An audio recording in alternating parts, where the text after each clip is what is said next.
کو مزید شدید کر دیں گے، اور دوسرا گوریلا وار کا جدید فیز شروع کیا جا سکتا ہے جو صرف بلوچستان تک محدود نہیں ہوگا۔ اب جو معاملات شروع ہونے جا رہے ہیں وہ بلوچستان کی سرحدوں سے باہر نکلتے دکھائی دے رہے ہیں۔ ملٹری اسٹیبلشمنٹ نے واضح پیغام دیا ہے کہ وہ فوجی جو BLA کے ہاتھوں اغوا ہوئے وہ خود کو شہید سمجھیں۔ ہم BLA سے کوئی مذاکرات نہیں کریں گے۔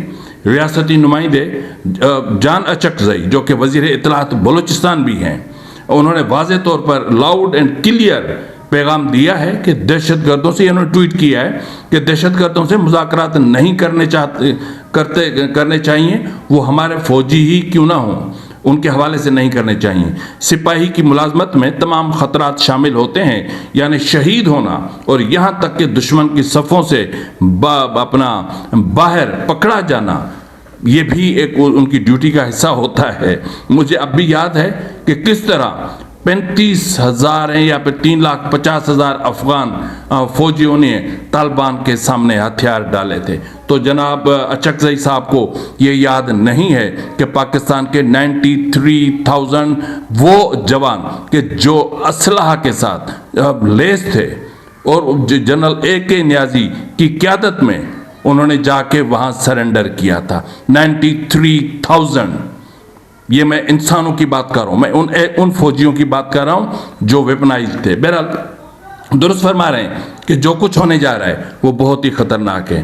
ایک طرف جہاں اہلکاروں کے رشتہ داروں کی طرف سے ریاست اس وقت شدید دباؤ کا شکار ہے، وہاں بلوچستان میں موجود جو سپاہی ہیں، جو بلوچستان میں ریاست کی جنگ لڑ رہے ہیں، وہ ڈی مورلائز ہو رہے ہیں، ان کا مورال زمین بوس ہو چکا ہے۔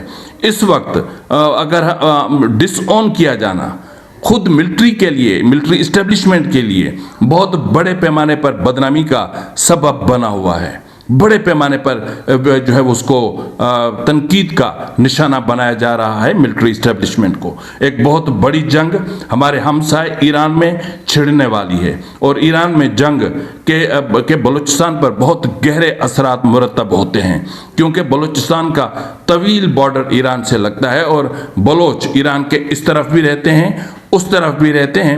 جس طرح بلوچستان کے اس بارڈر کے اس طرف پاکستان میں بلوچوں کی مختلف آرگنائزیشنز کام کر رہی ہیں، جنگجو آرگنائزیشنز کام کر رہی ہیں، اس طرح بلوچوں کی کچھ آرگنائزیشنز سرحد کے اس پار یعنی ایران میں بھی کام کر رہی ہیں۔ تو اگر یہ جنگی صورتحال پیدا ہوتی ہے، یعنی جس طرح 2-4 دنوں میں ایران پر حملہ ہونے جا رہا ہے، جس طرح جو ہے وہ ٹرمپ اعلان کر چکا ہے، تو اس حملے کے بعد ملٹری اسٹیبلشمنٹ مزید دباؤ کا شکار ہوگی۔ ایک طرف انڈیا سر پہ ہے، ایک طرف افغانستان کو ہم نے ناراض کیا ہوا ہے، اور تیسری طرف ایران اگر جنگ میں کود جاتا ہے یا ایران پر جنگ مسلط کر دی جاتی ہے، اور پھر یہ جنگ اسرائیل تک پھیلتی ہے، اور پھر یہ جنگ ایران کے اپنا مشرق وسطیٰ کے ان علاقوں تک پھیلتی ہے جہاں جہاں امریکن انسٹالمنٹس ہیں یا تو انسٹالیشنز ہیں، یا جہاں جہاں ان کے اڈے ہیں، جہاں جہاں انہوں نے اپنے مراکز قائم کر رکھے ہیں، وہاں تک ان ممالک تک پھیلتی ہے۔ تو پھر یوں سمجھ لیں کہ مشرق وسطیٰ ایک بہت بڑی بھیانک اور بری جنگ کی زد میں آ سکتا ہے، اور پھر اسی صورتحال میں بلوچستان کے حالات مزید بگڑ سکتے ہیں، اور پھر پاکستان پر بھی کوئی بہت بڑا حملہ کرنے کی منصوبہ بندی کر سکتے ہیں۔ فی الوقت کے لیے اتنا ہی، ملتے اگلے پروگرام میں، تب تک اجازت دیجیے، فی امان اللہ۔